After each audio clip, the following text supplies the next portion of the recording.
Okay, welcome to Intro to Humanities Week 2. I'm sorry I'm a little under the weather this week, so my voice is a little off.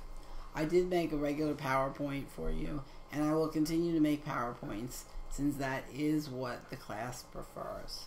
Though you also may have some videos, and maybe when my voice is a little bit better, I'll do a video PowerPoint combo. Alright, so this week, you're looking at ancient Greece. We're starting with the early Greeks, the Minoan and Mycenaean culture. I put up two maps for you in your PowerPoint. Now, the most famous thing that happened at that time was the Siege of Troy.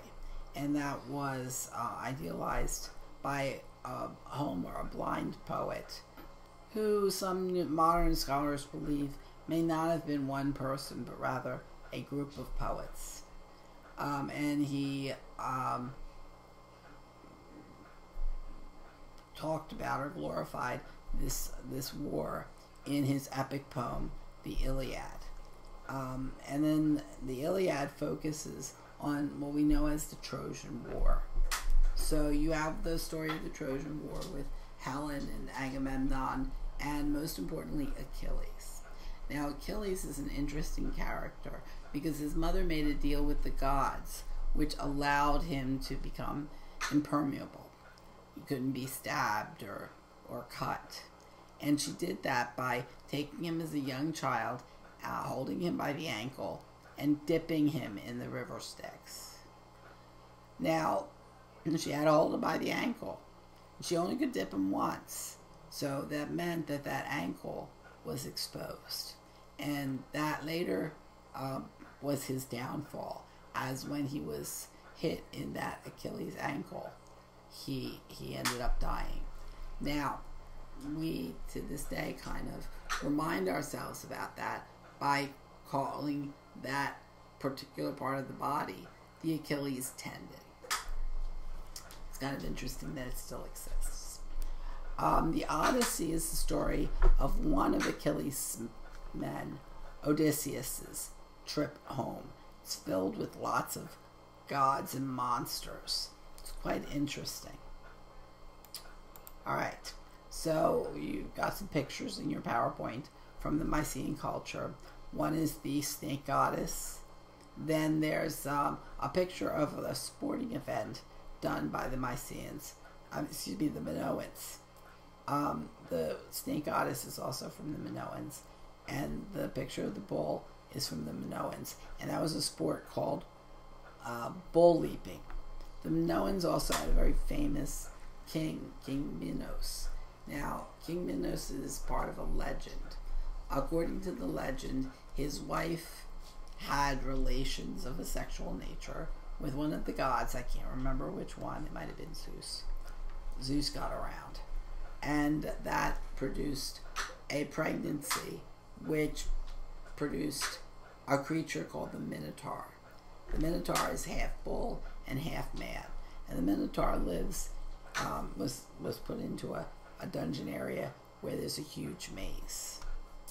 The other picture in that slide is the mask of Agamemnon.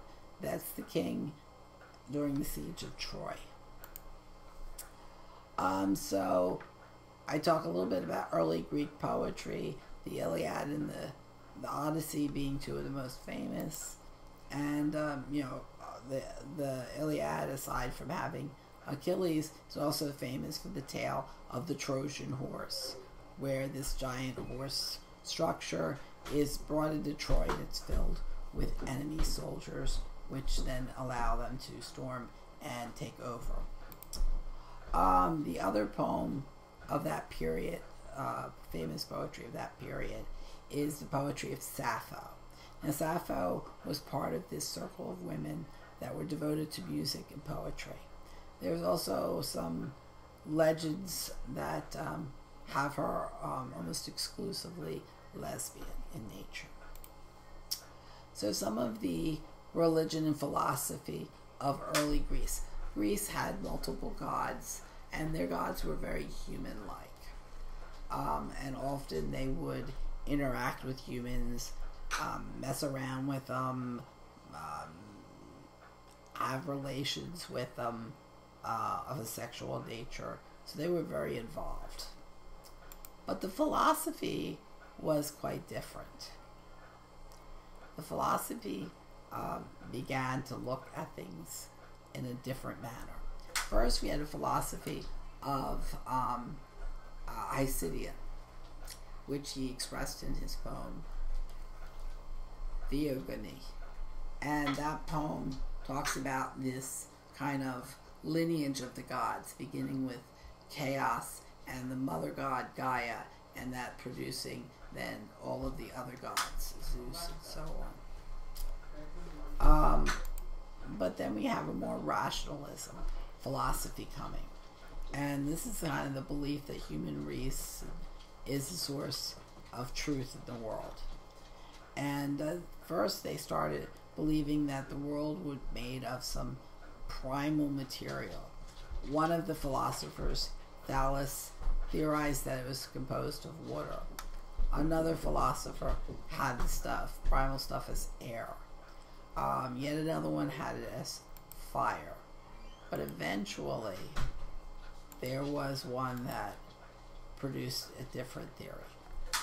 Pythagoras, our man that we learned in geometry, he kind of started to believe that there were that numbers were part of the elements of all things, and that the whole of heaven was a musical scale and a number. He also believed in a restrained life, including vegetarianism, and he believed in the transmigration of souls. So what does that mean? The transmigration of souls means that Pythagoras believed that if you had a good life, you would be born again, sometimes in different animal forms, sometimes in human form. And if you kind of kept it up and kept being good, you could actually continue being alive in different human forms and achieve a sense of immortality. But this idea of the elements of the universe became more popular. And a guy named Parmenides believed that kind of everything was in there. And he argued that we had a substance called the what is that made things up. Now later people took that idea of the what is and said it was consisted of the four elements: earth, fire, air, and water. However, eventually the theory that became popular was the theory produced by the atomists. And they believed that the universe was created by tiny particles called atoms, and they made up everything. Gets kind of close to reality on that one. Pythagoras, again, dealt with some ethical teachings, and the idea of ethics became something that was thought of in ancient Greece. Ancient Greece was, of course, known for its art, though because of the amount of wars that happened and the weather events, catastrophes, not a whole lot of art on walls exists. So most of what we know of ancient Greek art exists from vases or urns. And we're most famous are two types, what's called black figure and red figure. Now black figure is when the paint is on the figures, made of the figures, and then when it's fired it turns black while the vase stays red. Red figure is they paint the background of it and the figures remain unpainted and they turn red, and that actually produced a closer painting that could be more defined and realistic. And then we had some stand-up sculptures that existed. The most famous was the Kuros and the Curie. And the Kyros was a nude boy that stood in a very particular manner, with his arms out by his side and one leg slightly forward. And the female version was clothed, and because of that, she tended to have a greater details and a little bit softer touch. Later, they created another one, the Critios boy, and the only real difference here is his standing, which allowed for more details, softened the torso, made him look like he was actually taking a breath, and therefore more realistic. Again, arms at the side, slightly turned, shifted on one way, weight on one leg, and cocking his hips and shoulders. The classical period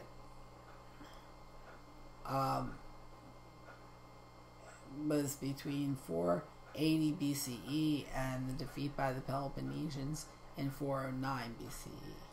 This is when Athens really became a great city-state, and the term polis was used to define the idea of a city-state. Democracy was extensively practiced by all qualifying members. However, to qualify, you had to be a property owner, an adult over 18, and a male. This excluded all women, slaves, and non-natives. You had to have been born in Athens to be able to vote. Women basically did get the opportunity to vote or work. They were nearly all married. Those that weren't usually ended up becoming people that are at the oracles at Delphi, usually like nuns worshiping. Alright, I will be back with part 2 of this lecture in just a few minutes.